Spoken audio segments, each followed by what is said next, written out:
Alrighty, we're all set. Thank you, Owen. Good evening, everyone. We're going to open up this meeting of the Traffic Safety Committee. I just have a few notes that I have to read into the meeting here.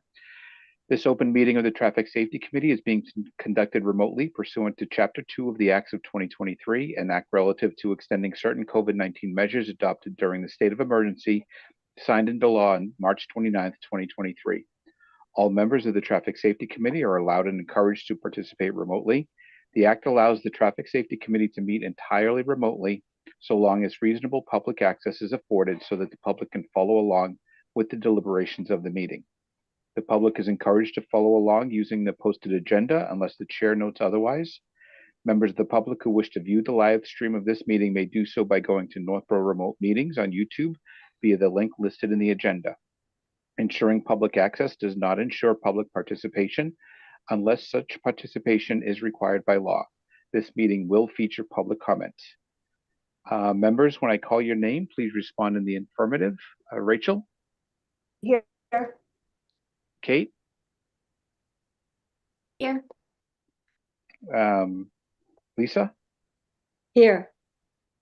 Staff, when I call your name, please respond in the affirmative. Scott? Present. Brian?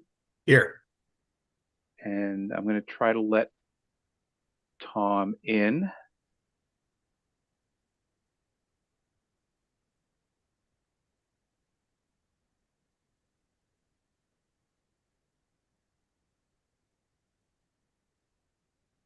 Tom, can you hear us? Just wait for his audio to confirm here. I am here. All right. For public comment, if you want to make a public comment by phone, dial *9 to raise your hand and wait to be recognized by the chair. Please note that part of your phone number will be visible to those viewing the meeting. By Zoom, click raise hand on the bottom of your screen and wait to be recognized by the chair. The chair will ask members of the public who wish to speak to identify their names and addresses. So with that, we will get this meeting started. First off, Chief Griffin, I don't know if you want to introduce Tom to the committee. Yes, thank you, Mr. Chair. After 6 months, I've kind of figured out different assignments for people, and I'm happy to introduce to the board Sergeant Tom McDonald. Tom McDonald is a longtime officer with the police department. He's been a sergeant for several years now. He currently works the day shift, which I think is an appropriate shift to give him this assignment.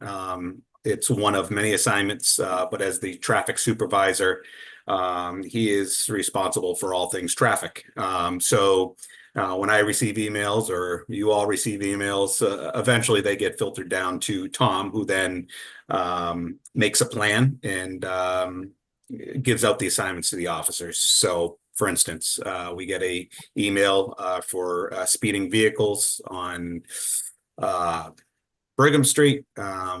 I will send that out to Tom, and Tom has a nice Excel spreadsheet that he monitors and assures that officers are assigned to those areas.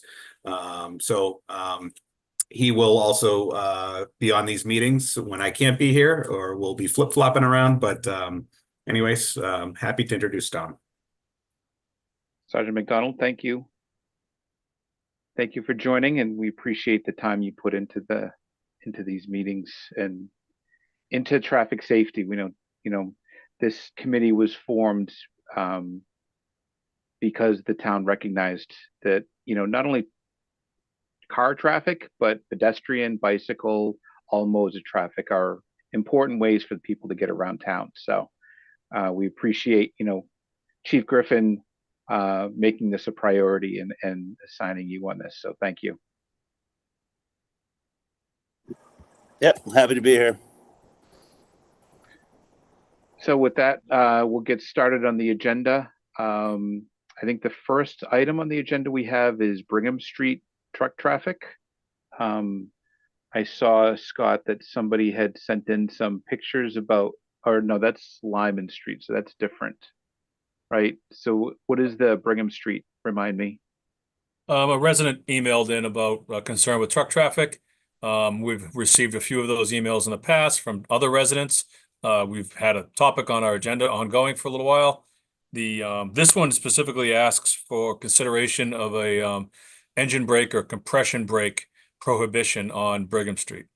You may or may not remember a few years ago, that was before town meeting. Town meeting adopted the provision that allows the select board to enact a prohibition on engine brakes throughout or at any location in town that they so choose. I believe they adopted them for, I know they did for Bartlett Street. I think there was a section of Solomon Pond they approved engine brake for as well. It's commonly termed a Jake brake, but that's short for a Jacobson brake, which is a trademark, and you're not allowed to put that on a sign anymore. So it's an engine brake, a compression brake. And the request from the citizen was for the town to consider a compression brake prohibition on Brigham Street. Okay, and you said we already had one on there. Are there no signs? No, we don't have one on there. The select board has authority to Okay. implement one on any town roadway within Northborough. They've only done two that I know of, one on Bartlett Street and the other one, I believe is on Solomon Pond. I'd have to take a look. It may not be, but I know Bartlett Street is absolutely a compression brake prohibition. Right.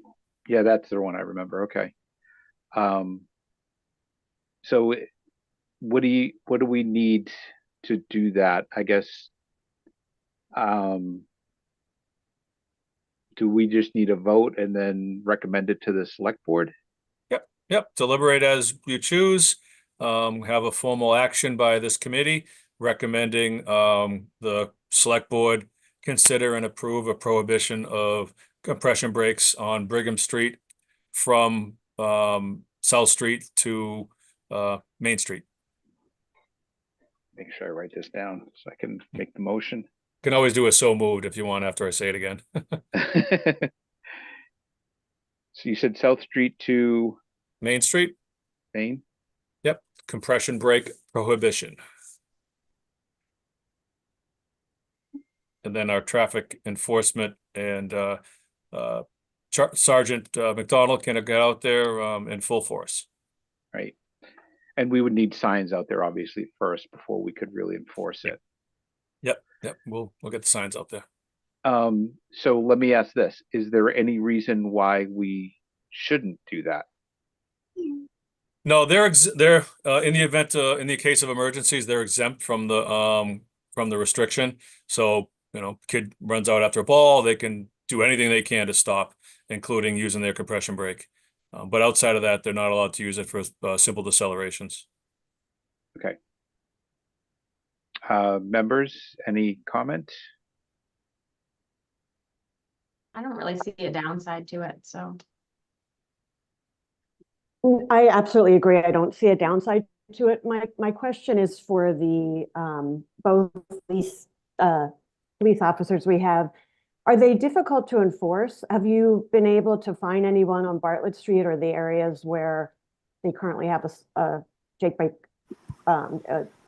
exclusion now? I think it's good to have the signage. It is difficult to enforce. Okay. But it can't, in my opinion, hurt to have the signage. So maybe it's working and they're not using it. It's just one of those things. If the officer was set up on the side of the road, he or she would have to hear it, that noise it makes. And it's pretty rare. I don't think I'm willing to bet we probably haven't issued a citation for that in the past couple of years that it's been issued. And if a resident calls, it's often after the fact. So if we get a complaint, let's say on Bartlett Street for the engine brakes, we can certainly put someone out there. But again, it's not like enforcing speeding or other, where you can have a radar gun. It's really just listening with your ears. So it's challenging, but I do think maybe the signage is working. And I would, maybe we could I think it might be helpful to have the fine amount on the signage, if that's possible. The fine is $100 for a first offense and $300 thereafter. So fines up to $300. Just to clarify, the compression brake prohibition is on Lyman Street from Ridge to Bartlett and Bartlett Street from Main Street to Marlboro. Okay. Thanks, Scott. Yep. I was gonna mention that. I think that's a great idea, and I think the fine sign is this little piece that goes above it, right? So I think when you start putting in a fine, I think people take it a little bit more seriously than just the signage. And yeah, it's hard to enforce anything. I mean, I get Jake breaks over here all the time. But I don't want to put that sign on the street because they shouldn't be on the street. So that sign would indicate that you can be on the street. And I think that I think it's a good start. I don't know, do you have to write the letter and then Scott, do you present the letter to the board so that we can just move along with it and get it done quickly, or because we have It a could meeting be- on Monday night? It could be as simple as an email from the chair to me. I would forward it along to the town administrator's office. They would put it on an agenda. The appropriate action would be the chair of the committee be present to discuss the recommendation of the committee on behalf of the committee, and I'd be there from a technical perspective, or possibly the chief or sergeant as well. But I'm happy to cover it. But it should come from the committee via the chair. Okay, so I would think that if you can get something on, this is Tuesday, get something on tomorrow, you could come on following Monday and get that moving. Because We if can it's definitely try. I mean, I'll be at the September 9th meeting regardless, so, the time it takes to get the signs and installed and dig safe, another week, or two may not make a difference, but again, that's at the discretion of the committee. Yeah, I mean, I would think just getting the stage started at our meeting, because we have the time right now to sneak in on Monday night. We weren't gonna have a meeting, and then we ended up running late again last night, so. And then you can put your signs up when you're ready to do that. Okay. So I guess we'll go with a motion unless are there any members of the public who wish to make comment on this item? Raise your hand. No, there are a couple people in the attendees list. So is there somebody who'd like to make a motion to recommend to the select board that we place a compression brake restriction on Brigham Street between South Street and Main Street? So moved. Is there a second? Second. Okay. All in favor, Rachel, I, Kate, Aye. and I'm an aye. So Scott, just let me know when that's going to be on the agenda and I'll make sure I'm at that meeting. Yep, shoot over an email. It could be a very simple couple sentences. I'll forward it along with my concurrence, and we'll get it on the agenda and move forward. Perfect. Thank you. And we also put in that about the fine on top. Yeah, the sign designation is not really a select board action, but I will do that as a public works director. I'll make sure that's on there. And if you'd like, I can replace the 3 other signs that don't have it or have it as a supplemental placard below. I've seen them as placards. Well, I've seen them both ways, actually. I mean, Yeah. Bolton and Berlin have big signs, but I mean, why duplicate it when the little ones, if you make them all the same? Yeah, and if the select board chooses to amend the fines, we just swap out the little sign and save some money. So we'll do a separate placard below. I think you could, Scott, I think you could put fines up to $300 or something like Yep. that. It's not deceitful. Again, the first offense is 100, but it does go up to 300, I believe. Yep. Might want to check the bylaw, but I think it's 300. Okay.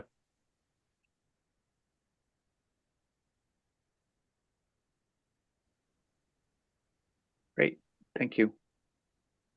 Next on the agenda, we have the bike lane request. So this actually came to me in June. It was actually addressed to myself as the chairman, and I wanted to make sure to present it to the board here. I don't know if everyone had a chance to read this. This was a letter from Clark, and I know I'm probably going to get this last name wrong, Bizant, from town. He's an 8th grader. I think he's a 9th grader now, and requesting bike lanes in town. And he makes a very good presentation. I was sort of hoping, we did try to invite him to come to the meeting. I was sort of hoping he would, but it is on the agenda. So, I recommend anybody who's out there, read through it. I'm not going to read it into the record. It's pretty long, but he has a lot of facts and a lot of figures that it looks like he's done some serious research on this. So kudos. This is probably somebody who's going to be taking over for me in about 10 years. So I know that there are probably restrictions, Scott, based on the width of the roads, on whether we can do dedicated bike lanes. I know Main Street is out because that's Route 20.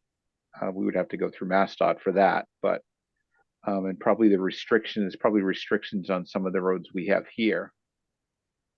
To put it in perspective on the width of pavement and or right-of-way required to accommodate bike lanes on either side of the road. You don't have one bike lane because you cycle in the direction of traffic.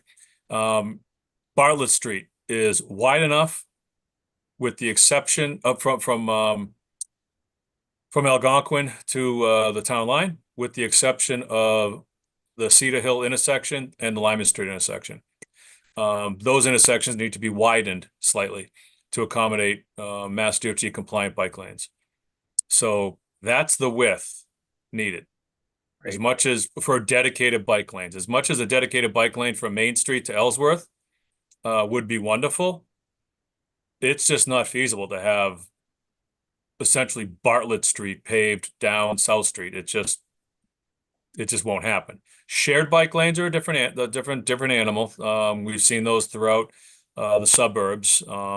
We are a complete streets community, so in the event we reconstruct a roadway, we should make every attempt to rebuild the sidewalks, and where feasible, have shared bike lanes. One thing that we don't want to do is have non-contiguous bike lanes. So, for example, we pave one road in Chatfield Notch and don't pave the other one. You're not going to go down Thaddeus Mason on a bike lane and then end up on Jethro Peters not knowing where you go because you're stuck in general traffic with no pavement markings. So there is continuity required. Otherwise, it's actually introducing a more unsafe traffic pattern because the cyclists and the drivers aren't ready. The cyclist isn't ready to be out in traffic, and the driver isn't ready to see a bike lane. So continuity is important. Okay. Yeah, but it's definitely, and I've seen signs in other communities about, share the road type of, just that signage of, share the road with the bikes. That might be something we might want to look at later as well. Yeah, and Chief, isn't there a new law? I see those new signs out that indicate, give 4 feet to horses and I don't know, whatever. I've seen those around. Yeah, there's, obviously the move over laws and things like that too. Yep. Yep. So, I mean, it would be a programmatic approach. So when the downtown projects go forward and there's an identification that we want to get cyclists from whatever, Town Common over to Assabet and then down to Ellsworth, that's when you have a systematic implementation as opposed to little pockets of odd pavement markings. Yeah, and I don't know if this is something maybe that we can talk to the town planner. And I know she's planning on doing a bunch of downtown revitalization work. that she's getting funding for, if maybe adding this signage to that work might be some, this might be the time to do it as well. Yeah, she has been charged with shepherding the Complete Streets program, including their grant funds. I know the target has been downtown revitalization for those grant funds, but a few of the priorities, a few of the items on the prioritization list on the Complete Streets are bike lanes, shared bike lanes. One that we have targeted is on Bartlett Street. There are bike lanes on Forest in Marlboro, and it makes logical sense to get cyclists from there to Algonquin, where there are trailheads. It's just a good connectivity, and possibly if there was adequate space, maybe you do a shared lane down Lyman, up and down Lyman to Watson. So Okay. that's the kind of programmatic approach you take with bike lanes. Just it's good engineering practice and safe operations. Okay, good. So Clark, thank you for the letter. I hope you watch this later and keep up the good work. So next we have some recommendations to the select board. There was the HCVE study finding for Lincoln Street and Pleasant. Yeah, we did the traffic counts this spring. The request came through this committee, I believe, late fall, early winter. We got early in the queue for CMRPC, Central Mass Regional Planning Commission, to do the traffic counts. So they set out counts on Lincoln Street as well as Upper and Lower Pleasant, north and south of the Lincoln Street, Pleasant Street intersection, all of which appear to have met the minimum 5% truck traffic criteria. I'm not surprised by that. The next step is to prepare an engineering report for submission to the select board, well, here for consideration and recommendation, and then goes before the select board for approval, then Mass DOT for their approval, and then the select board for their adoption. We did two of these for Summer and what was the other one we did it for? Oh, Summer and Rice. Right, right. Same price, two of them, $18,000. Actually, those were 20 because it was a little bit, two different sites. There's some, savings as when they're right next to each other. But I got a quote from a same engineer firm, Weston and Sampson, that did the prior two for $18,000. There is no accommodations in our operating budget for heavy commercial vehicle exclusion traffic studies. So there would need to be a funding mechanism found, or it would have to wait until the end of fiscal year 25, which would be near June 3rd, June of 25, to see if there's any surplus budget available. Electric bills go down, some truck doesn't break or what have you. But for now, there is no budget for this. Okay. So do we need to vote on a recommendation now, or do we hold off to see if there'll be some funding source? Well, we do have a funding source, and Scott and I talked about it for a second last night. Thank you, Lisa. Right. I set the table for you. Oh, boy, look at that silver. All right, so with that funding source, and you will then you'll write us a little note to this Board of Selectmen for ARPA funds, and we would be able to get something done maybe as soon as we can, so that the kids and Pleasant Street people can be a little safer. My expectation from a timeline would be best case scenario after Thanksgiving break. Approval. DOT is somewhat slow in their review processes. After the Christmas break, after the holiday break, by the latest, I would think. Okay. All right, so do you have to vote on this tonight and then vote for you to ask for ARPA, or is ARPA just for you to ask for, Scott? I think it would be appropriate for the committee to be the body who requests the funds, and allow the Public Works to engage the engineering firm for the report. Okay.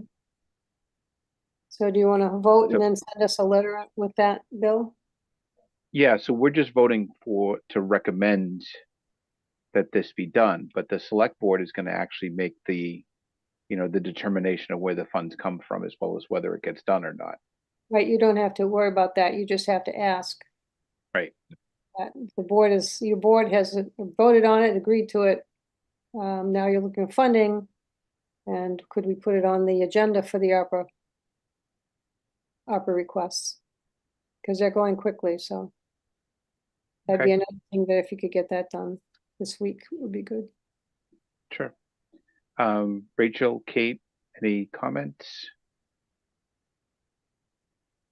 You know how I feel about truck excursions. I think that's a really important place to have one when there are two schools there. So I would, I'm all in favor.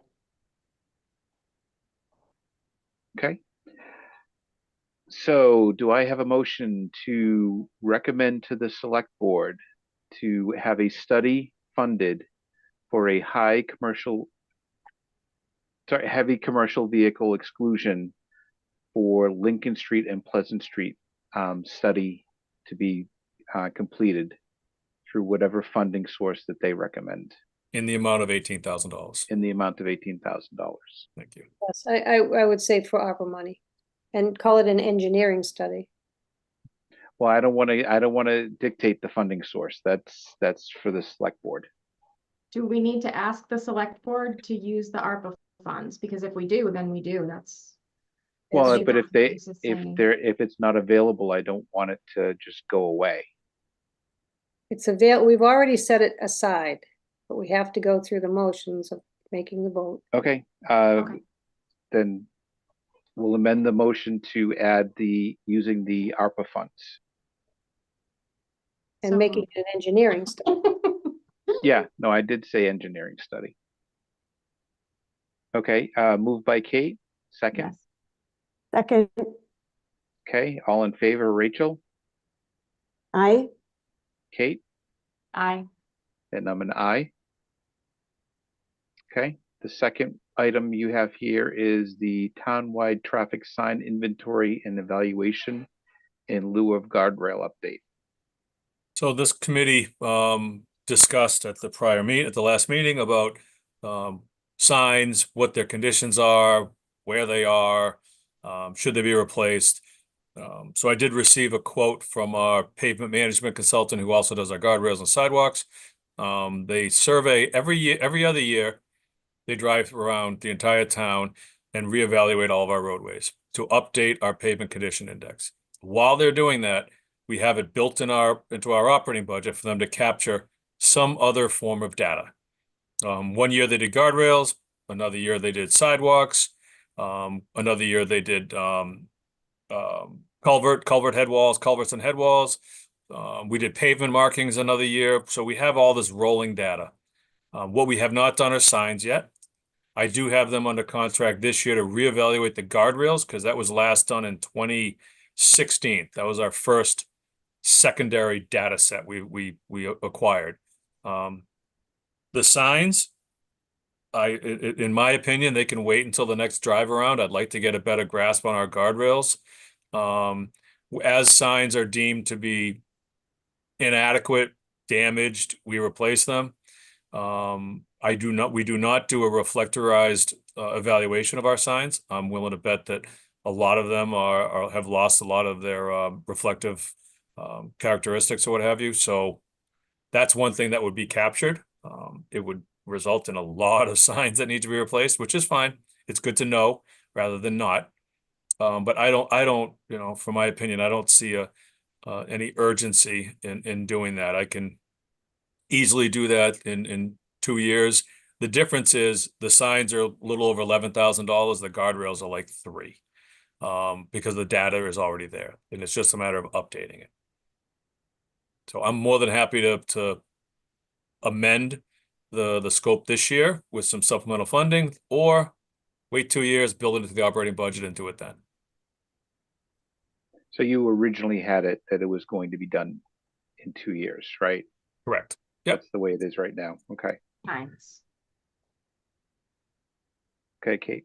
right? That the signs in 2 years. Yes. You want to do the guardrails now. Yes. Well, originally the guardrails were now and the signs were in 2 years. So what the request here is to do the signs now, and I'm assuming the guardrails in 2 years. Correct, Scott? Yep, flip them over. It's more expensive for the signs because we don't have that data set yet. It would be originating a really pretty large set of data. And I planned on doing it in 2 years, and then 2 years thereafter, I'd go back around and do sidewalks and curbs again, and just keep this cycle going so our data is updated and we can monitor trends.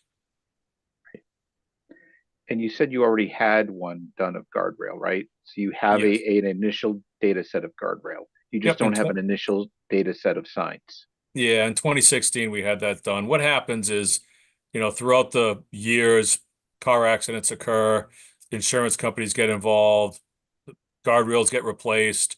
We may or may not be made aware of it. We will get a dig safe that says, we're digging holes over here. Well, the insurance company replaced the guardrail that was damaged. It's nice to get that data, as well as some of the older guardrails. You see the concrete ones with the wires that run along and half the concrete posts are leaning over. Well, maybe all the concrete posts are leaning over now, and we really need to get rid of them and replace them. So it's time for that. It's been 8 years since we did it. Right. Yeah, my only concern is that we don't have a data set of the signs, right? And that's why I would think that one would come first. But I do take consideration, Scott, that what your recommendation is. So, Kate, Rachel, do you have any comments? Yes, so the goal of the signs was to potentially lower the speed limit in town, the default sort of speed limit on those signs that from 30 to 25, correct?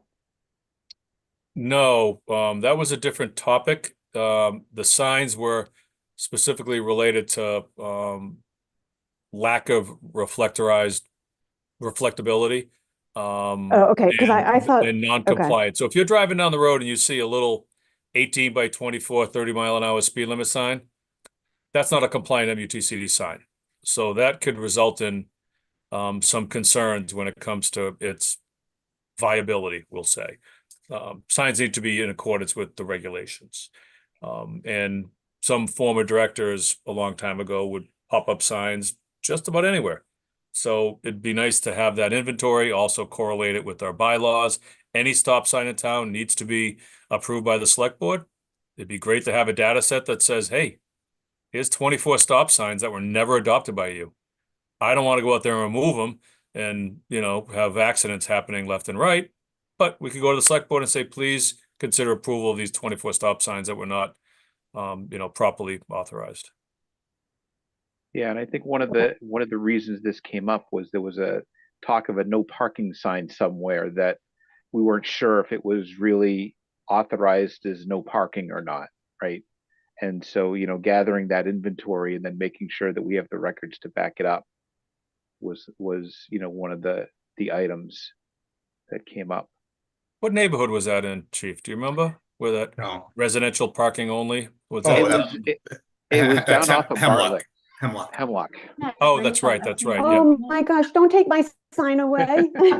that's right. That was because of the Algonquin construction. People were parking in the neighborhood. That's right. I don't want it then. No inventory, guardrail only. But I did think, Uh, to Rachel's point, I did think we talked about what are we going to do, trying to avail ourselves of having the townwide 25 mile an hour speed unless otherwise posted. Right, that's further down in the agenda. Yep. And I actually have some new information on that, so. Oh, yeah, that's in number 2. So another reason the guardrails were brought back in advance of signs inventory, there was a bit of discussion last year regarding guardrails. I know the select board had a few discussions about it. I was contacted by quite a few residents regarding guardrails, specifically along Crawford Street. So we went out there, actually found guardrail in the poison ivy that nobody picked up on because when we did the inventory, the ivy was a little thick. So we replaced all that. And that's when I said, well, if I'm finding guardrails now, I might want to have our consultant go back out there in November when the vegetation is done and confirm and reassess. Right.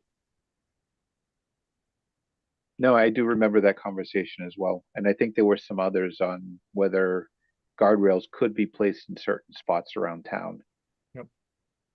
So we've had those conversations as well. But I think the fact that at least you have a data set of the guardrails and nothing of the signs, I think in my mind, I would think that the signs might be a little bit, we need that initial data set. Hey, Scott, this is kind of off topic and I could probably talk to you later on it, but I was just kind of thinking if you go forward with this, doing the surveys of all the signage, that's a lot of work, and I think if you needed an intern, I have interns, and I think this would be, to ride along with someone to record or whatever. I think that would be Okay. a well use of an intern too. That'd be great. I can give them a socket set too when it's time to replace them. Well, I don't know about that. So we have interns and sometimes we're looking for things for them to do and just like Yep. this could work. Yeah, that'd be great. Yep. Okay. So, do I have a motion to have a townwide traffic sign inventory and evaluation done in lieu of a guardrail update to make a recommendation to the select board?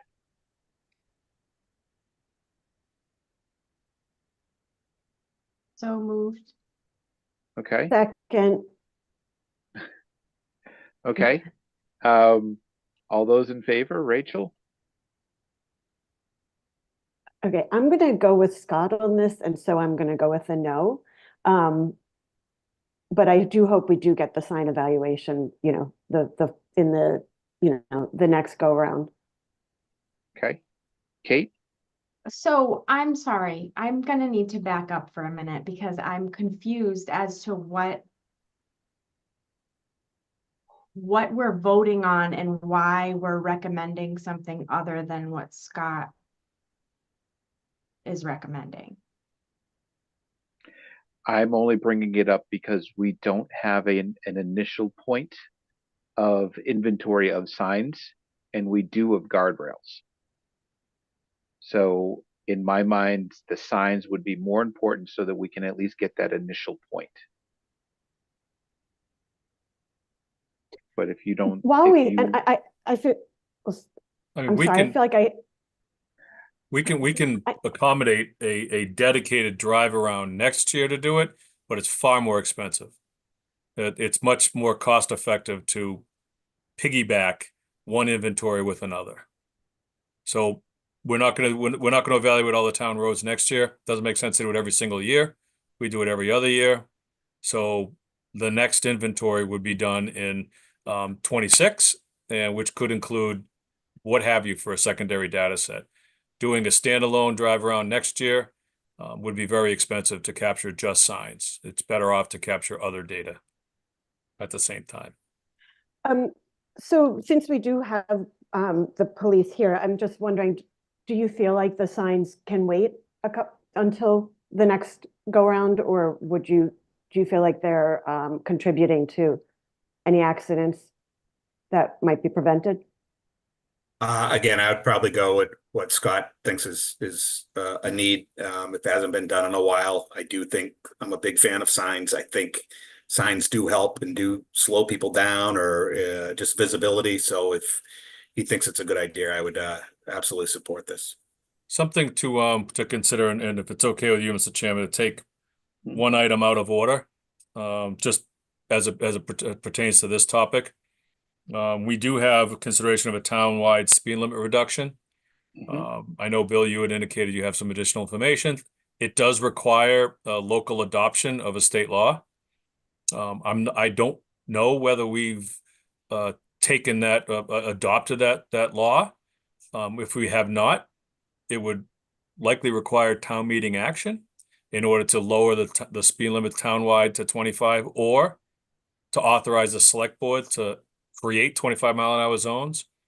If that's the case, and that does occur, it's a logical effort thereafter to inventory the signs. And the select board could then consider which roads are 25? Are they all 25? At that point, I'll have data that says, here's what the numbers are. So it may be worthwhile for this committee to table the sign inventory until after town meeting action to adopt that local provision, allowing the select board to to set those speed limits. Just a thought. Okay, Are you then going to ask, vote and ask the selectmen to discuss that? As Yeah, we- we're still doing a little research, Lisa, on whether, I mean, we got to go through some old records to see if it was ever adopted at a town meeting that nobody ever codified. And then at that point, if it was not, then you go through the public engagement process, the select board, make sure that the residents are aware that this is what's being considered, and then it goes to town meeting. Yeah, because I mean, I've looked back at many of the town meeting warrants and past research, never saw anything like that. Yeah, we talked to Andy, a town clerk, and he doesn't recall anything. I don't know if the chief has any history with that adoption. Yeah, again, I don't believe so. Again, I can clearly remember like the Jake break going before the town meeting, but I don't recall the town adopting, I think it's 9017, chapter 9017. So, Yeah, we would have seen it before now. I mean, it was just, we've been discussing it here, but right. it's never been, I don't think it's been offered out for that length of time, has it? Isn't it kind of new? I don't know. I'd have to look at what year the legislator adopted or enacted it. So, Yeah, I think again, we're if looking I at it remember with the town. correctly, yeah, if I remember correctly, Bedford, I think enacted it like 2 years ago. And that's where I initially saw it. Most are, the research I've done a little bit on it have been recent too. And I don't want to get ahead of ourselves, but yeah, I have some information, just some of the Andover, Westfield, Hanover, Lowell, Worcester is turfing it at the moment because they're doing Yeah, that's what I was going to bring up. they're doing a was- survey to see, do people Yeah. want it? Do people want it?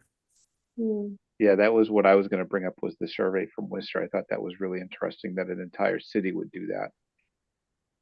So, I mean, I think it gets to be popular because for so long, people, were walking more, riding more, and it's become very apparent that the drivers don't seem to care if you're on the road walking a dog, walking a baby carriage, or just walking or running. Yep. So so it's we do still have a motion here. So I know Rachel has voted no. Kate, I'm gonna ask for your vote on, if it doesn't pass, we can always bring it up again later. I'm gonna vote no. Okay. I'll be a yes, but so that does not pass.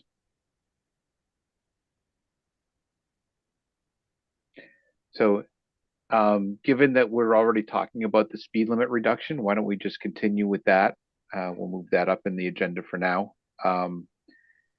So this is something that, like I said, we had seen it in a couple communities, Bedford, Concord, and then, I saw the item from the newspaper from Worcester that they're doing a survey, and I thought a survey might be a good idea for us to do as well. So Scott, I know I had sent that to you, and Chief Griffin, you mentioned that you had seen it in other communities.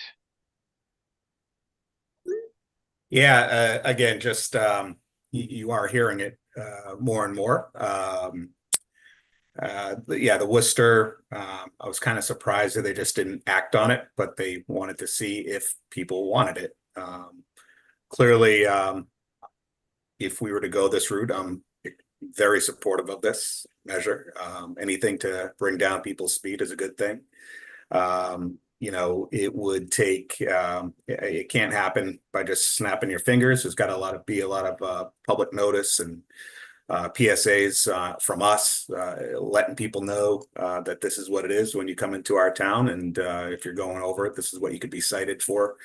Yeah, I think if we were to go down this route, I would like to reach out to some area police departments just to see how it went for them as far as getting the word out and the overall, how is it received? I would be interested in doing the same thing with my peer directors on how they went about signing it. Obviously, you would my expectation is you would have signs at every entry point to town indicating that, you know, thickly settled is a little different here than elsewhere. And then what the implications were when it comes to townwide signage. Were we just removing a lot of signs, or were we purchasing and replacing? Like, I've So, never yeah. implemented a So townwide. just the little research I've done on it, towns have done it both ways, where some just have this notification when you on their borders, where others are replacing all the signage or adding the signage. So obviously, if we were going to be adding signage, that's a lot of signs. So I'm going to have Chief Griffith and Sergeant McDonald keep me straight here, but just so everyone's aware of what we're talking about. So I believe it's state law that says that if there is no sign, the speed limit is 30 miles an hour in any area. And what these towns and cities are doing is they're changing that in their community to 25 miles an hour if there's no sign. So if there is a sign, like a 35-mile-an-hour sign, that does not change. It's only on roadways where you do not see a sign. The default is basically 25 instead of 30. Like, correct on that? You couldn't have said it any better, Bill. Okay. Yeah, that's So exactly what we're right. talking about. We right, Tom? Sounded good. You gotta earn your keep tonight. You gotta say something. Well, it's got to be thickly settled, but yes, that's right. Thickly settled, right? Which The is definition, yeah. most More of our than streets. X amount of houses in a quarter of a mile, whatever. But yeah, that was a good definition, Bill. Okay. So, so I guess, Scott, what we need to do is we need to come up with what our plan is here. I'd like to do some type of survey and get that out to the community first. You know, there aren't a lot of people, I'm sure, that will sit down and watch these meetings. So I think, you know, getting the word out that we're even contemplating this and seeing what the reaction is would be my first step, unless Kate or Rachel or Lisa, you have another idea. Would it be worthwhile, Lisa, for this to be discussed with the select board and outlined similar to as it has been like tonight, and before we do a public survey, at least they're aware that we're going to be putting something out like that. I don't want the select board to be surprised when they get town news. Hey, do a survey. That's all. Yeah, I think an agenda item on it and list some of the towns, well, list the towns that you know already that have done it.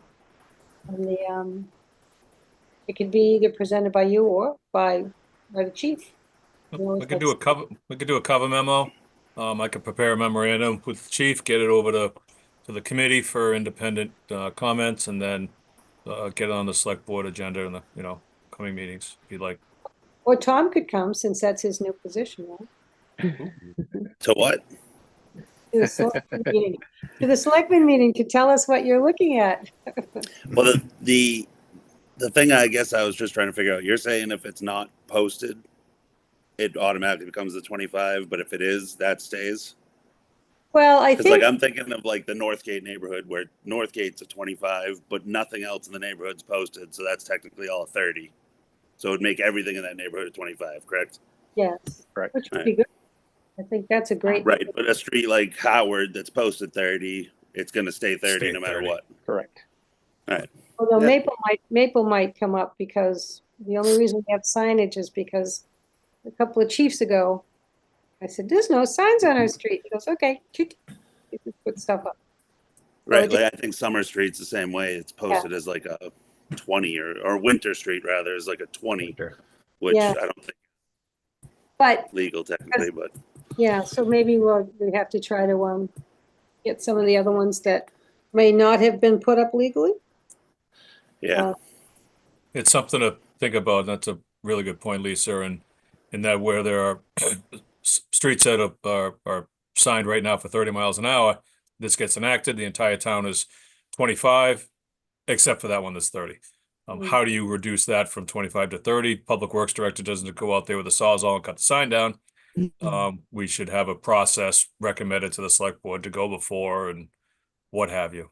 Right, right, and bring a wrench. Yes. And an intern. Yeah, I think, well, he's not gonna, You he's can gonna, always blame the intern.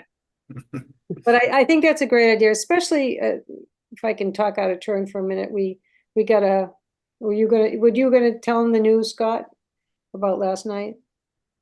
Oh, no, no, no. I'm not sure what you're talking about, Lisa. Well, yeah, Scott and I worked hard and we got at least 7 sets of our FBs Yep. to go in the locations we've talked about and maybe get a couple more. And then I guess we'll have to bring up the rest of that information under new items because I don't think it's on the agenda to talk about that lead in. So I will come back to that when it's later on in the meeting. Okay. I know we have somebody waiting for the Lyman Street, so why don't we get to that item? So the no parking zone for Lyman Street, I know we've gotten a few pictures from a resident of trucks parking along Lyman Street. Chief, have you seen the pictures that were sent? Yes, I have, Bill, and I have, I think I was the first probably person this family reached out to, the Stone family, and I've been working with them and addressing some of these issues and suggested that this would probably be a good place for them to come to discuss it. And I have seen the pictures, and I think what they're proposing, a no parking zone in that area, makes perfect sense. I was kind of surprised there actually wasn't one there. And as you can see, it's kind of a little bit of a cutoff, right? A little cutout, and it screams park here. So I I think with the other surrounding neighborhoods having the no parking, I think if we include this portion of Lyman Street to be no parking, if the board chooses to vote to approve this, I think it's worthwhile. Okay. Yeah, and that's the little turnoff. There used to be like a food truck or something that would park up there every once in a while. That's correct. Yeah, and they're not there anymore. It's been maybe 2 years or so, or a year, but they're not there anymore. It may be worthwhile to consider similar limits that the engine brake prohibition has, Ridge Road to Lyman Street. I would be hesitant to have a no parking zone on that section of Lyman down by the state hospital where the people go with their airplanes, and by Talbot, and there's a lot of, I don't know, outdoor recreational land there with DCR, and I don't see a lot of parking problems there, but I would, if people do park there, it doesn't seem to be detrimental to traffic or residents. Yeah. My other question, Scott, would be, do we need to do something with that turnoff to, put some boulders or something there so that people aren't pulling in there and parking That's a good point. up behind there? Yeah, so we don't put dangerous materials on roadsides within the right of way. So rocks or, bollards or things like that are not redirective for vehicles. Guardrails are supposed to bend and not break and push the vehicle back into the safe travel way.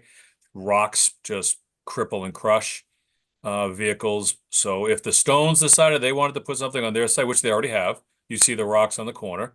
They've already done that. If they choose to do that on their private property, that's at their discretion. We can't put a no parking sign in an inconvenient location within the public right of way, like we did on Bartlett Street, when the no parking zone was enacted. We put no parking signs where tractor trailers are pulling off, and the signs are like 10 feet in the air. So it's clearly looking right in their windows. So we can be selective in what we put and where we put it. But we really can't put dangerous roadside elements. Wasn't Yeah, that I'm just granite thinking on about that Bartlett Street? pull-off that's there. That was temporarily stored there, Tom, for a couple of weeks, and about a month and a half till we could get the signs purchased and installed due to winter conditions. Fair enough. So at this point, you're looking to put sign, like, would you do the same idea that you did at that little cut out, little alcove at Bartlett on Lyman just before the, where, just before the Stones property or at the Stones property, where you put two signs up? We would put signs where the no parking zone starts. So it could be in one direction. It doesn't have to be on both sides of the road. You could just do it on, for lack of better terms, the inbound side or the northbound side. So as you're coming from Westboro in, I would put a no parking, we would put a no parking sign where it begins, let's say Ridge Road. Probably one just after Watson Park and then one at the Stones. That would be my initial thought on where they would belong. There may be another one somewhere in there, maybe at our well location, so nobody parks there. So, that gets the point across. And they could be positioned. I would reach out to the Stones before we put one adjacent to their turnoff, so we're not impeding their property access. But impede what they don't want there. Right. All right, is that something So- we have? Oh, I'm sorry, go ahead, Rachel. No, I absolutely think we should have no parking there. That is a residence. They should not have trucks parking there. My concern, of course, is where are those trucks going to go? And have we reached out again to Amazon regarding using their gigantic parking lot to allow their truck drivers to rest there?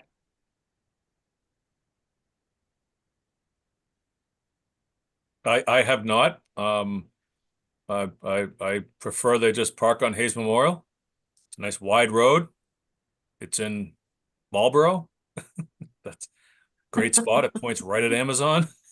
The best part about it. Yeah. I wish they would. Unfortunately, they're getting pretty creative. I see them parking in Hannaford's parking lot. I see them. I've honestly never seen them parked on Hayes Memorial. I think that would be great if they did. But I see them using, sometimes the side of Bartlett outside of Amazon. But I wish they would use Hayes Memorial, but they're not. So that's my concern is, getting Amazon to take on some of the responsibility of allowing their drivers to rest on their facility. I've seen them park at, we've had reports of them parking at Watson Park as well. Inside the park? Yeah, when it's just the tractor, there's no trailer, they'll drive in there and they'll park and rest, and it's DCR property. DCR provides us with an access easement for a boat ramp, but at the end of the day, it's DCR property, so it's allowed there. Yeah, the cabs are now running around town. I did see them at Hannaford's, but across the street they made a little bit more of an indentation in front of McDonald's. Over by the Canes and McDonald's area, and so you can get three of them parked right over there. That's But okay with me. I know, I don't know. Oh, I was just going to say when they did all the construction for 495 and 90, I'm not sure why they didn't account for a truck rest stop when there's so many warehouses along that, junction and along 495. I don't know if it's too late and it's something that the select board can bring up with the legislators, but that was a missed opportunity, in my opinion, because I'm sure we're not the only town dealing with it. Yeah, But, the only rest, sorry to interrupt, Rachel. The only rest area really, Okay. and I think I've spoken about this before, is the Mass Pike, either in Natick or Flynn's, yeah. or Flynn's, right? Or the Westboro rest stop off the Pike. But yeah, as far as 495 goes, there's really not much. Yeah, there's only one on the way up to New Hampshire. Right. Yeah, because I see them on the side of 495. They've got to have lined some up. place to rest. I mean, it sounds to me I like agree. it's an opportunity to fall asleep while you're driving a pretty big vehicle, so you need to rest. So we do have someone in the audience who'd like to speak. So Anne, I'm going to let you in. Good evening, Anne. If you could just state your name and address.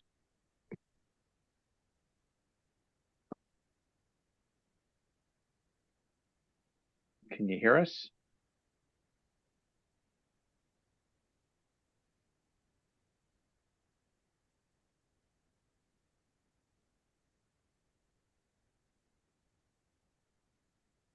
don't think your microphone is working, Ian.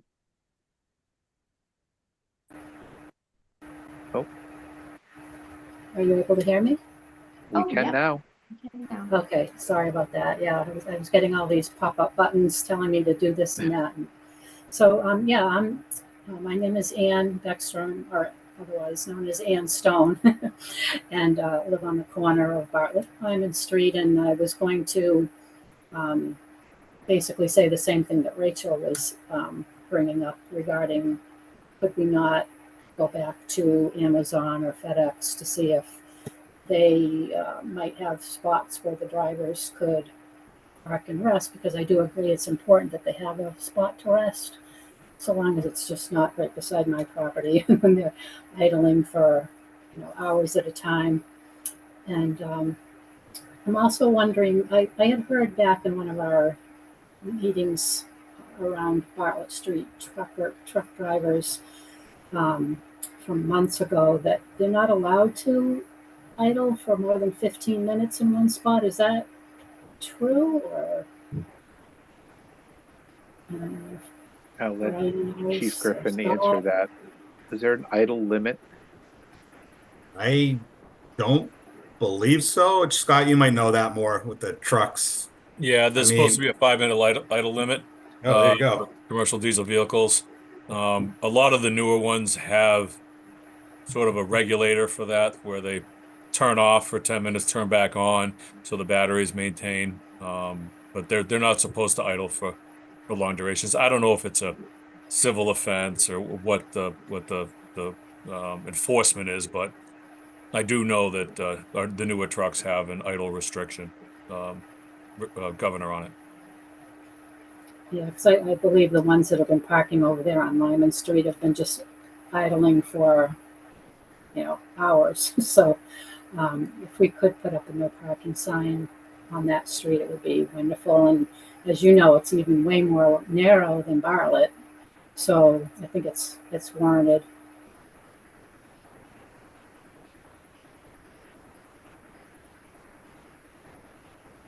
Okay, Okay, that thank was you very really all I much for your wanted to. comment. Okay, thank you. So the select board has authority to enact no parking zones, and they then get codified by the town clerk.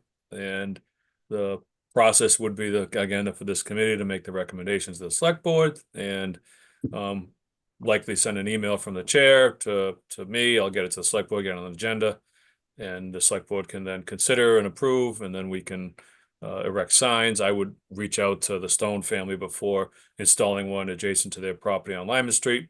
And then the consideration would be the limits, whether they are from the town line to Bartlett Street or something shorter, Ridge or Railroad. I don't think Railroad makes sense because nobody's parking on that bridge. But Ridge or Talbot to the town line, to Bartlett Street. Okay. We do have someone else who wishes to speak. So Carrie Martinick.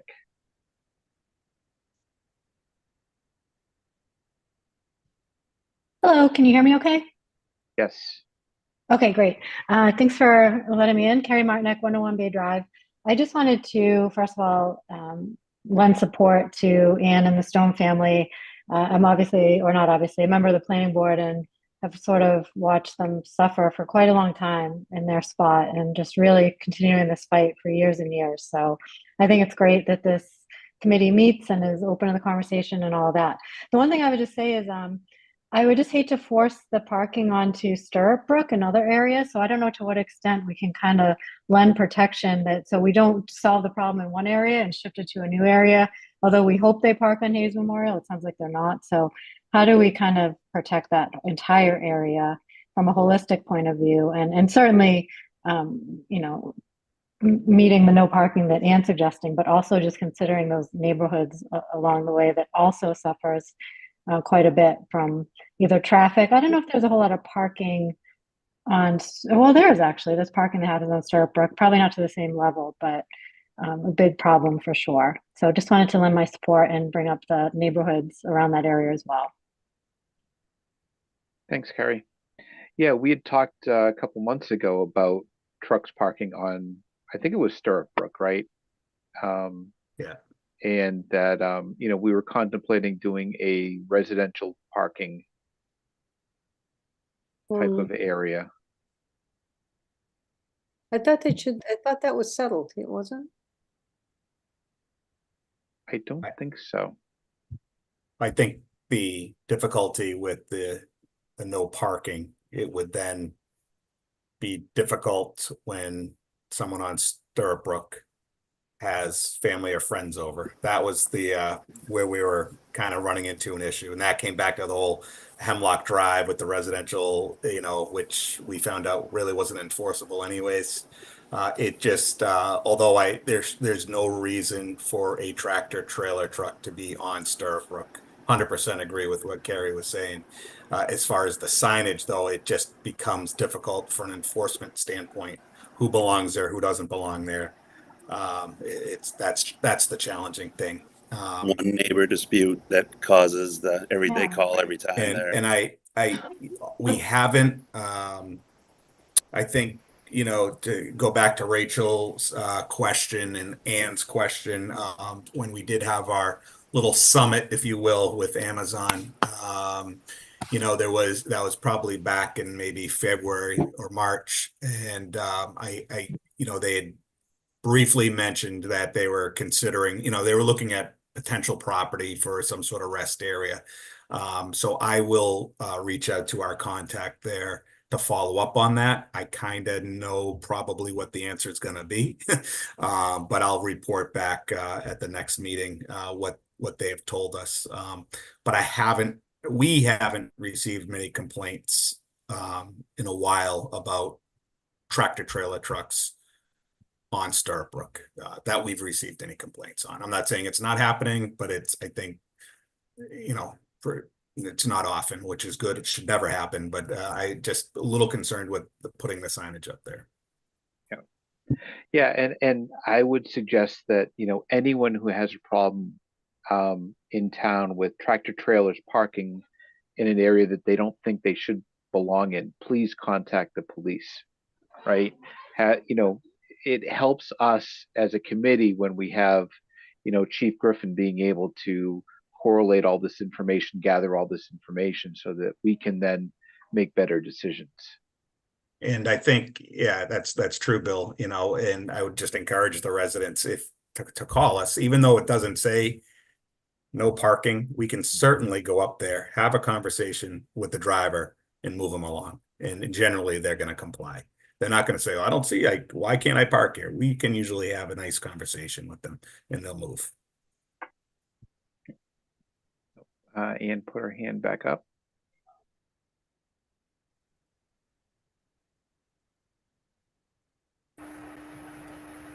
Ann, go ahead. Okay, can you hear me? Yes. Okay. So yeah, I just wanted to comment on what Ryan was saying, in that, you know, I feel bad calling the police station when I see the trucks out there, because I feel like you have way more important things to be dealing with other than that. So I'm always hesitant to you know, bother you with that sort of thing. So that's all I wanted to say. Like, I think your, you know, resources could be better spent. So by putting up the no parking signs, then, you know, that might prevent the need to do that. So yeah, and it certainly will help, you know, too, to have those. But, you know, when Ann and I were having those conversations through email, you know, she apologized for reaching out. It's no need to apologize. It's what we do. And it's not often, but, you know, should she or anyone else in the neighborhood call us, we're going to go there and we're going to move them along. That's what we'll do. And they're not bothering us. okay, thank you. All right, Ann. Thank you, Ann.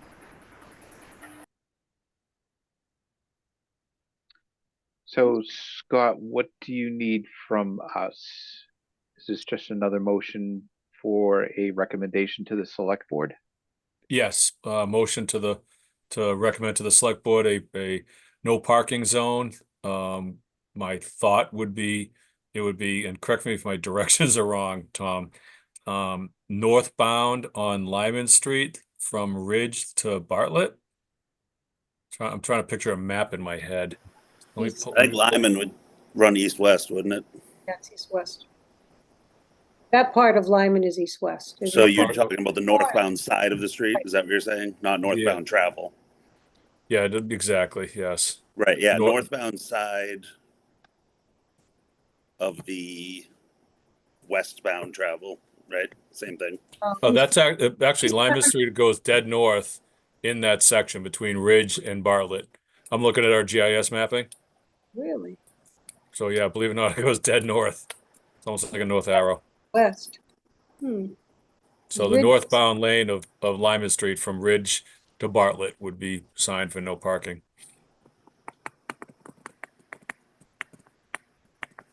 Yeah. Huh.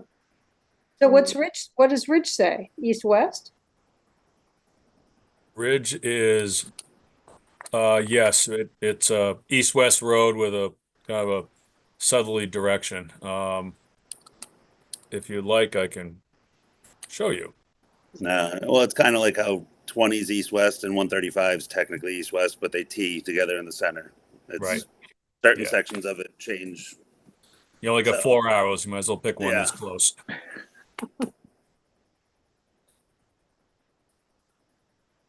Okay, so do I have a motion to recommend to the select board that a no parking area be created on the northbound side of Lyman Street between Bartlett and Ridge? So moved. Can I just ask you a question first? Mhm. Are there other zones that are being considered too, or is this, because all this is going to do is push the traffic to the next available spot? So if we Yeah. block out parking, I agree that it's necessary and something needs to be done about all of this, but aren't they just gonna pull down the street a little further to where there's no sign? Well, So which way are they pulling on Lyman Street? Is it Lyman Street? It's more trucking down there. If the intent is to mitigate truck parking from residential areas, the section of Lyman Street south of Ridge Road, over the railroad tracks, past Railroad Drive, all the way to the old state hospital property, that's not residential. I mean, outside of one property, the one that has a little dirt bike track on it, there's really no residential use down that roadway. If the intent is to Except stop the tractor over trailers from 55. parking in a residential zone. Okay. I just wanted to make No, sure we and didn't that, just, and you I know, think that's a, setting up somebody else in their own driveway for this. I think it's a great point, because even further down Lyman Street, there's the over 55 community, which I know is sort of split between Northborough and Westborough. So That's my 100% question Westboro. is, That's Westboro. That's oh, 100% okay, so Westboro. that's Yeah. that's all Westboro. So I guess my question is, I hate to bring this up because, again, you know, I don't know that this is the right answer, but Bartlett Street outside of those warehouses is wider. There's a wide shoulder. And we have no parking there. I mean, is that an option to leave?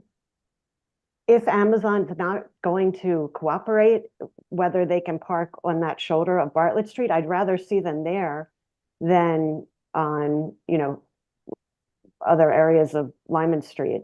I don't know where they're going to go on Lyman. I don't know. Chief, do you think, I don't know where the better area is, because they are just going to go somewhere else. Yeah, I mean, I see what you're saying. It is really wide up there, but that's kind of where we first started. Right.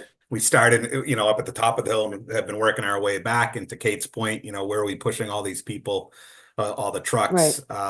You know, it would be nice if they found at the end of Talbot Road, the old FedEx building that is for lease and is a huge parking lot that's vacant right now. If they went there for a little bit or lease that land, you know, They so. can park at Chauncey, where the pickleball is, overnight and rest all night. There's nobody there. It's quiet. Nobody's playing pickleball in the dark. I mean, the goal and objective is hopefully to push them off into a safe parking area that's outside of our corporate boundaries. Well, Yeah. and that's a good point. So if their Talbot Road is right after Ridge Road, then maybe that's a push in the right direction. Yeah, I a mean, I little guess- bit. Put a little arrow. How do you communicate that to the drivers? Is that Amazon's responsibility? Like, how are we going to tell the drivers where they should rest when you come and tell them? We can't tell move, them can where you they put- should rest. Yeah, so I mean, that's what, Yeah. We're just you know, telling them that's where my they concern. can't You can't, rest. Right. And Right. the other thing we got to keep in mind is that this may not necessarily be Amazon. I mean, I'm looking at the pictures. There's nothing that says Amazon on any of these vehicles, right? Could be FedEx, could be Audi Pile, right? Could be any one of these trucking firms. So I don't want to just blame Amazon. You know, it could be somebody who has nothing to do with Northborough and they just happen to be, you know, this happened to be in between the two locations they were going to. And, you know, their time was up and they needed to rest. So, but I think, you know, to Scott's point, seeing this dirt pile off the side of the road is an invitation to park there. And that's what we're trying to stop, right? I know it's like whack-a-mole and, you know, we're just whacking one and another one pops up and we're whacking that one. But that's just the game we have to play until they finally figure this out. Okay.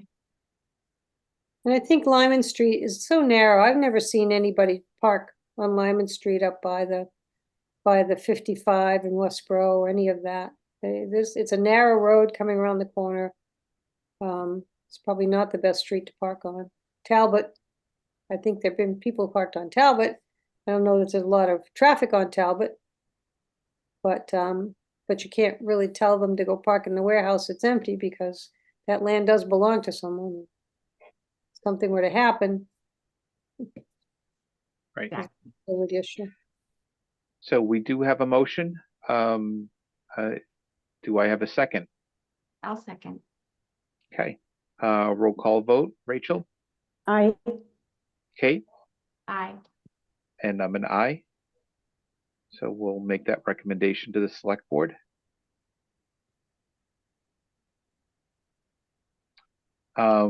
So I guess the next item, I know we sort of mentioned it a little bit, but the crosswalk enhancements and funding. So I've heard rumors that there's news on that, Lisa and Scott. Oh, Scott, go ahead, take it away. I'm not sure what you're talking about. I'm Made the just a presentation. staff member. Oh, I'm just a liaison people. So, yes, as a matter of fact, it was one of the biggest prices, what's big price ticket of the night. That we did push through the RFPs for a certain area, which I think by the time we're done with Lincoln and Pleasant, everybody's going to think it's the new Mecca. But it's well worth it to have. I know just in time, just standing outside in front of Melican during the election season, that the trucks do come barreling down Pleasant, down Lincoln, and it's kind of a crazy path for the schools that are on there. And I think it's going to be a great start to bringing up, you know, more highlighting safety that walkers should have.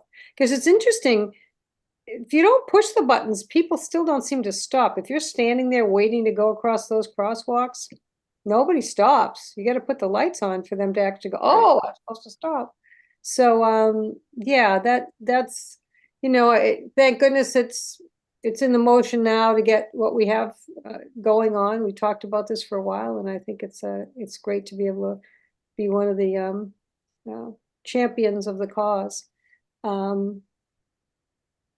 We were also asking about Route 20 and putting them on 20. I remember Kate had also thought that was a good idea down by Ace Hardware and St. Rose of Lima's and coming back. And the select board said that they would entertain writing a letter to the representatives to try to start the ball rolling again with all the new reps and people, but they wanted you to vote on it and send the letter to us so that we can use that letter to go to the reps and ask for this to happen. So I would like to ask you to do that tonight, is to vote on that especially since we're starting RFPs, and there's areas that are very dangerous that need them, but they belong to the state. So to summarize a little bit about, thank you, Lisa, to expand on a little bit on what Lisa indicated. The select board last night approved $250,000 of ARPA funds toward the 7 school-driven crosswalk enhancements, RRFBs with new wheelchair ramps. Those are the ones we discussed. Pleasant across at the Lincoln Street intersection, Millikan Middle School, north and south driveways, Lincoln Street Elementary School, the very long crosswalk at West Main Street and Lincoln Street, and then the crosswalk at Northgate by Chesterfield to get to Proctor. We did engage the engineering firm this morning to move forward with the site survey and the layouts.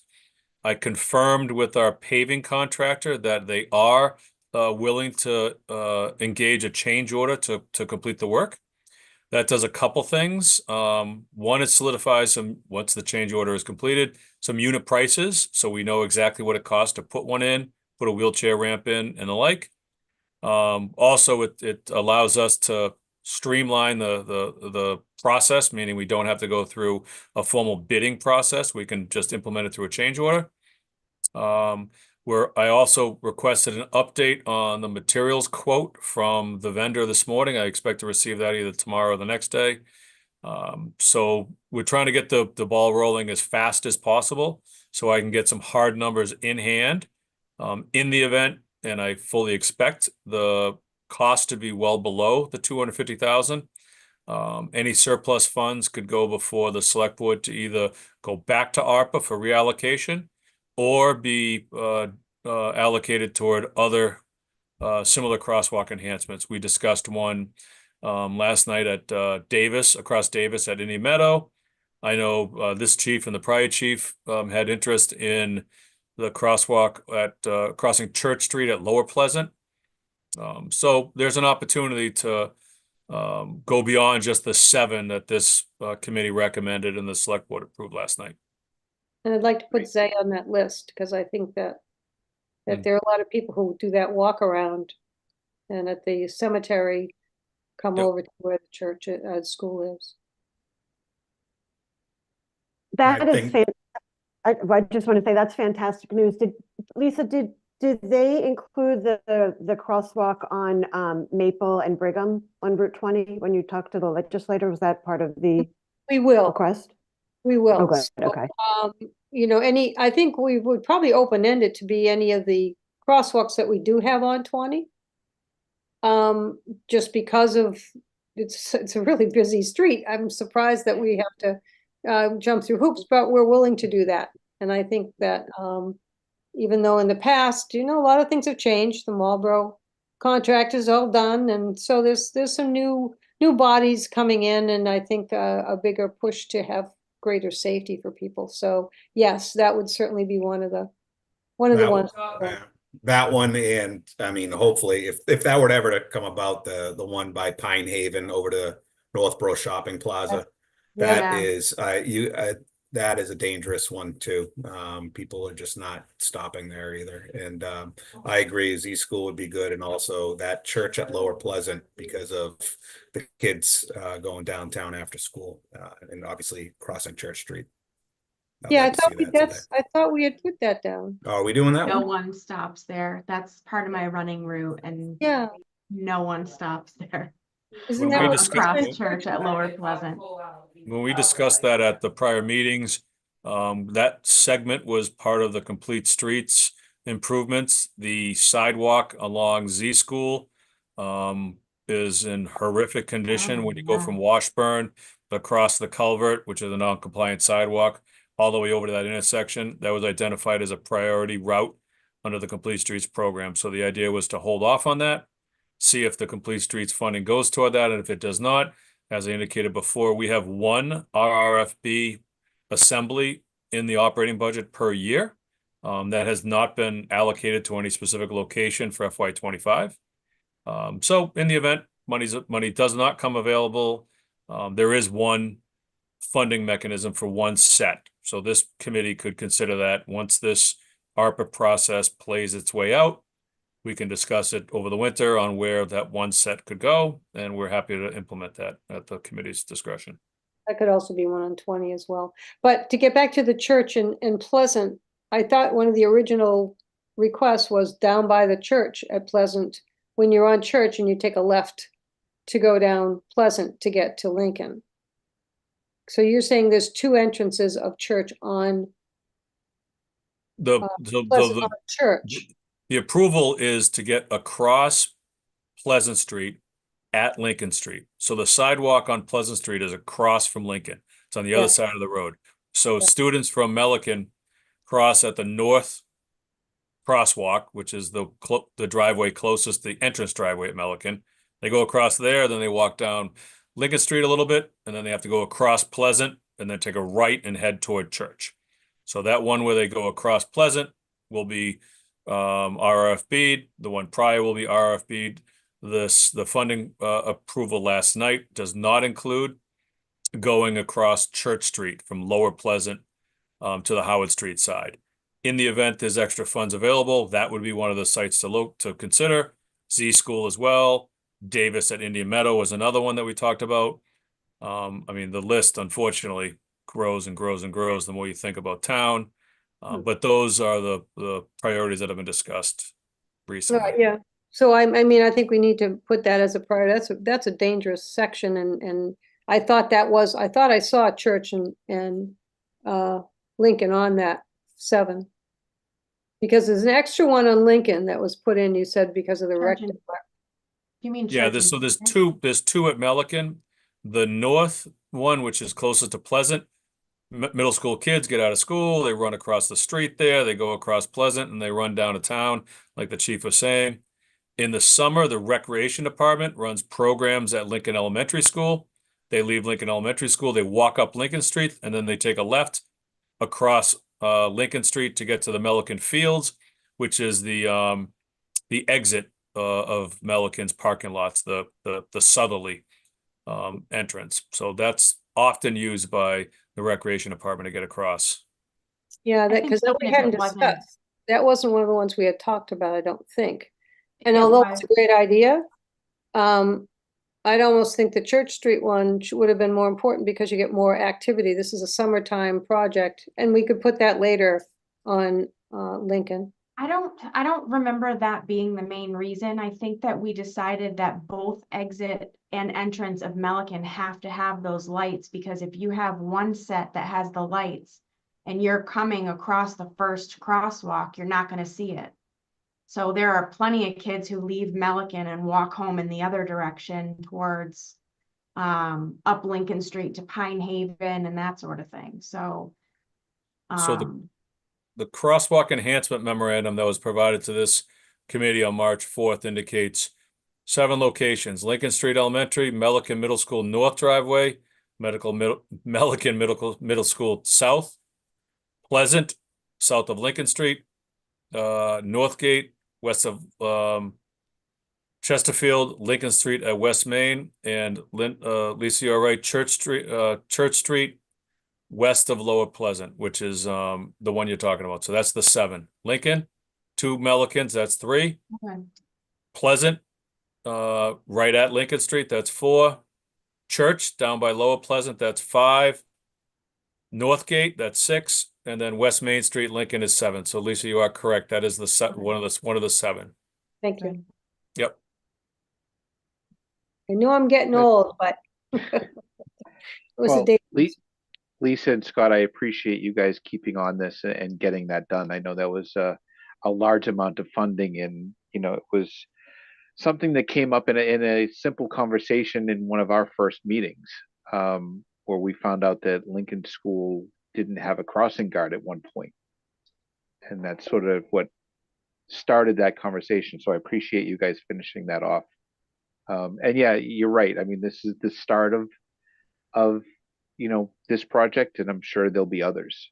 So Scott, you mentioned that you wanted a recommendation to the select board for RFBs around Route 20. You want to leave it just opened and just say, along Route 20 crosswalks?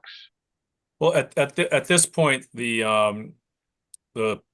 town administrator committed to writing a letter to the legislative body indicating that they're requesting authorization to put in RFBs on Route 20. And the select board did suggest that it would be helpful and supportive if this committee voted, in favor of that letter. So they can indicate select board voted for it, traffic safety voted for it. Please, help the community. Okay. So do I have a motion to write a letter of recommendation to the select board to then be forwarded to our state legislators in regards to requesting additional RFBs be placed along the Route 20 within Northborough town line? So moved. Okay, I'll give that one to Kate and second from Rachel. It's perfect. Okay, roll call vote. Kate, Aye. Rachel, Aye. and I'm an aye. Thank you, Scott and Lisa. Thank you.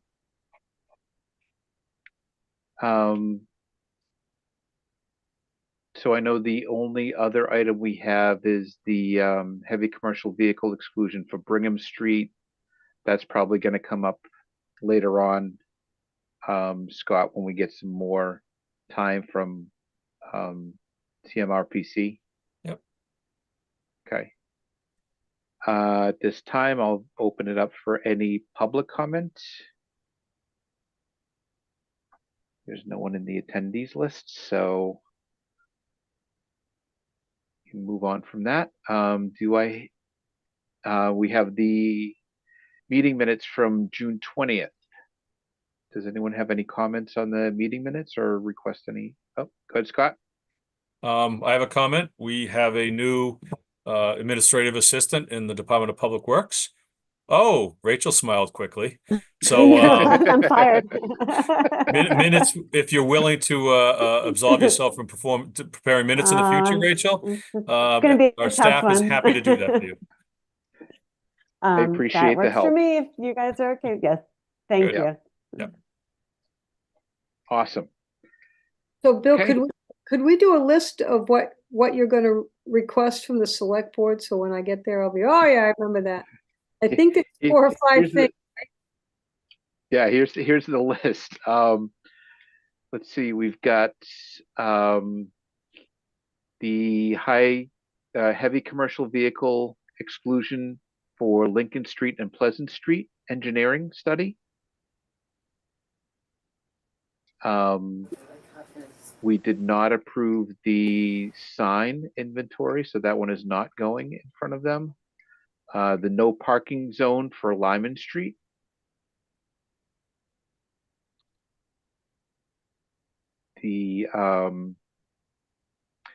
And then making them aware of that we're talking about the speed limit reduction. Well, no, you're writing to request our interest so that Yes. you can get a survey and that sort of thing. Yeah. There's a couple And more. then the RFBs along Route 20. I think that was it. Hold on a second. I think there's one That's more. what I have, Mr. Chairman. Four. Yeah, we had a fifth one, but it got voted down. Okay.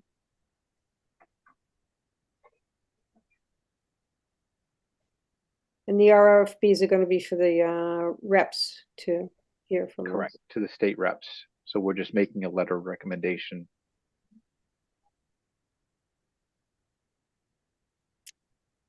Okay, and if you could, maybe, Chief, you could make a list of the sections on 20, like you said, Pine Haven or Pine Hill.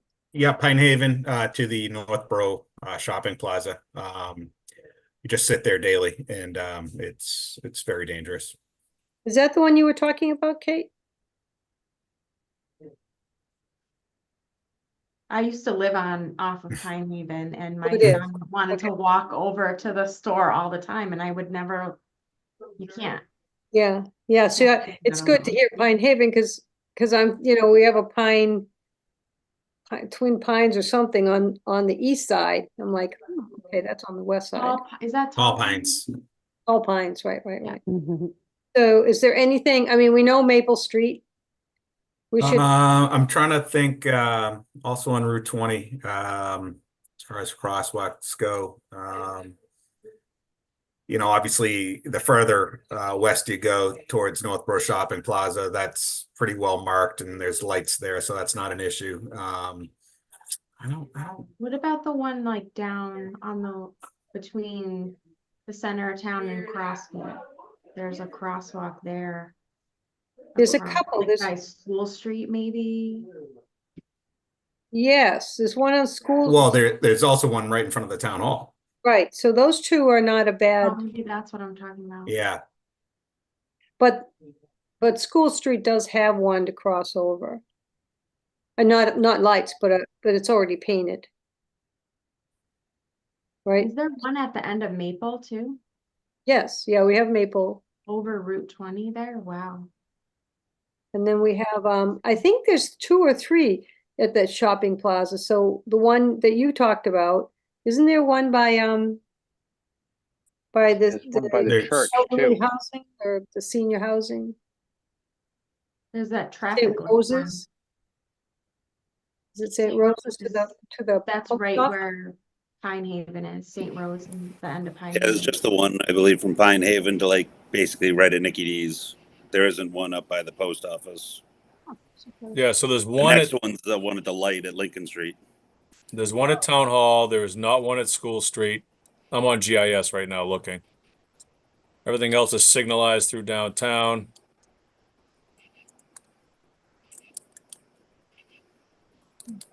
Yeah, and the next one is all the way down at past Crestwood.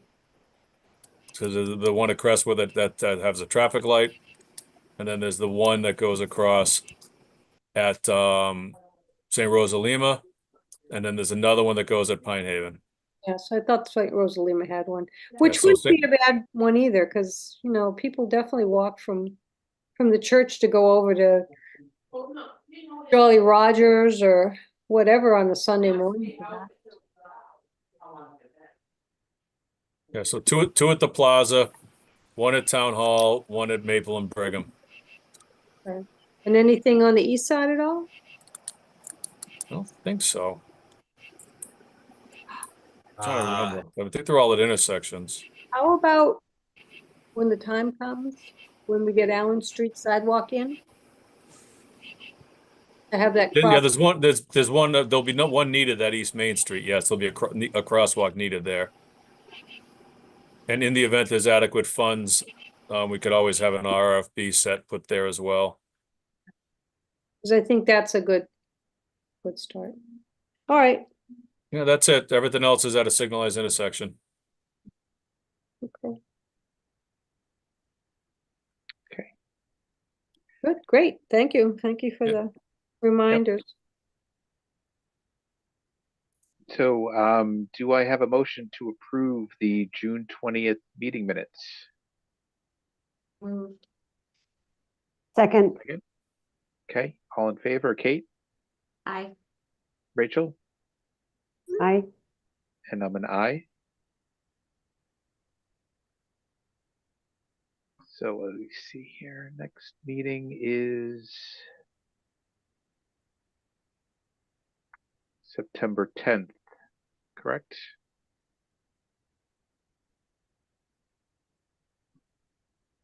I don't think we Yes. have anything else, so do I have a motion to adjourn? Motion to adjourn. Second, Okay, Rachel, aye. Kate, Aye. and I'm an aye. Thank you, everyone. Have a good night. Thanks. Thank you. Thank you. Thank you. Bye. So have a nice meeting.